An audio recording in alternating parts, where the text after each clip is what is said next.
রাজ্যের গ্রাম উন্নয়ন দপ্তরের প্রতিমন্ত্রী শিউলি সাহা ত্রাণ নিয়ে নিজের বিধানসভা এলাকায় ছুটলেন। নিজের বিধানসভা এলাকায় বিভিন্ন অঞ্চল কিন্তু এখনো জলমগ্ন, মানুষ ত্রাণের জন্য ছটফট করছে, এমনটাই কিন্তু তিনি বলছেন। এবং মানুষের পাশে গেলেন, মানুষের সমস্ত অভাব অভিযোগ এবং মানুষের দুর্ভোগের কথা শুনলেন এবং মানুষকে ত্রাণ দিলেন, ত্রাণ দিয়ে মানুষকে পাশে দাঁড়ালেন।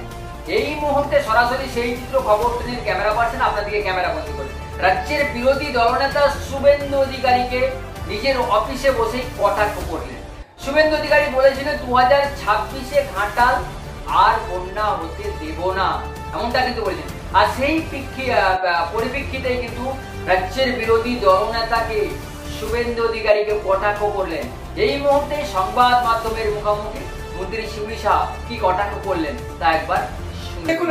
আমি ওনার সম্পর্কে কিছু বলতে চাই না, কিন্তু আমি মনে করিয়ে দিতে পারি কেশপুরের বিধায়ক হিসেবে উনি ইরিগেশন মিনিস্টার ছিলেন, উনি পরিবহন মন্ত্রী ছিলেন এই সরকারের সময়। অনেকবার বিধানসভায় ওনাকে আমি প্রশ্ন করেছি, তখন বিধায়ক হিসেবে উনি দাঁড়িয়ে উত্তর দিয়েছেন, করে দেবেন বলেছেন, করে দেননি। যে কাজ তিনি অলরেডি ফেল করেছেন, মন্ত্রী অবস্থায় থাকাকালীন করেননি, এখন কি করবেন আর কি করবেন না সে বাংলার মানুষ তার উত্তর 26-এ দেখতে পাবে। 26-এর পর উত্তর দেবে, অনেকবার উত্তর দিয়েছে, আবার 26-এর পর দেবে। আপনি বিস্তীর্ণ এলাকায় গেছেন এবং মানুষের কি কষ্টে আছে সেটা বুঝলেন। আপনারা বুঝতে পারছেন না, 10 কেজি চাল, 2 কেজি আলু, একটু মুসুর ডাল, একটু তেল, একটা পলিথিন নেওয়ার জন্য অসংখ্য মানুষ দাঁড়িয়ে আছে রাস্তায়। এটা আমাকে কষ্ট দিচ্ছে, ভীষণ বেদনাদায়ক। আমি ভাবতেই পারছি না যে এই মানুষগুলো ওইটুকু সব চলে গেছে জলের নিচে, ঘরটাই ডুবে গেছে, এক কাপড়ে কোন রকম প্রাণ বাঁচিয়ে ঘুরছে, এক গলা জলে এসে ত্রাণ নিয়ে যাচ্ছে। এই দৃশ্য দেখা যায়। আমি জানি না কেন্দ্রীয় সরকারের হৃদয় কোন দিন এক ফোঁটা তাদেরকে আঘাত। আপনি তো এলাকায় গেলেন এবং যাদের বাড়ি নষ্ট হয়েছে এবং যারা অসহায় হয়ে আছে এখনো নোটবন্দি করলেন আপনি।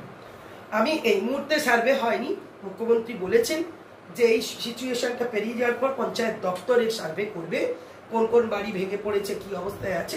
আপনারা জানেন যে 55 লক্ষ ঘরের আবেদন দেয়নি আজকে কত বছর ধরে। 18 সালের সার্ভে থেকে ঘর গেছে, এখনো পর্যন্ত ঘর আসেনি। আবাস যোজনার যে ঘর, সেই ঘর দেয়নি কেন্দ্রীয় সরকার, মোদী সরকার দেয়নি। ওই যে বিরোধী দলনেতা বলছেন, তাকে প্রশ্ন করব ঘরটা পাইনি কেন। আজকে যদি কাঁচা বাড়িটা পাকা হতো তাহলে এত ঘর পড়তো না, এত মানুষ অসহায় হতো না, বাঁধে গিয়ে তাদের থাকতে হতো না। দেননি কেন? আমরা ডিসেম্বরে বলেছিলাম, যেন 100 দিনের কাজের টাকায় বলেছিলাম যে না দিলে আমার সরকার দেবে, দিয়েছে। আবার বলছি, কেন্দ্রীয় সরকার না দিলে যে 11,000 স্যাংশন আমার এই কেসপুরে হয়েছে আমরা দেব। এবং ইতিমধ্যে আরো এক্সট্রা যে রাজ্যের বিরোধী দলনেতা যখন আপনারা মানুষের পাশে যাচ্ছেন, পড়ে গেছে সেগুলো রাজ্যের বিরোধী দলনেতা বলছে যখন আপনারা মানুষের পাশে বন্যার ত্রাণ নিয়ে যাচ্ছেন, বলছে ছবি খিঁচতে যাচ্ছে, কি বলবেন?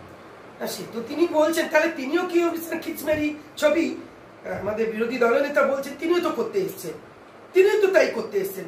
তিনি তো মিনিস্টার ছিলেন, করেননি তো, তিনিও তাই করছেন। তাহলে তিনি যে এলাকা এলাকায় ঘুরে বেড়াচ্ছেন, ছবি ছাড়ছেন, তারপর বিভিন্ন মিডিয়ায় দেখাচ্ছেন, তাহলে তিনিও তাই করছেন। তিনি করছেন বলে কি তো মনে হচ্ছে? এই ধরনের বিদ্রুপ করা উচিত নয়, এটা কখনোই করা উচিত না। ওনার বোঝা উচিত যে বন্যা কবলিত মানুষের কাছে আপনিও যাবেন, আমরাও যাবো।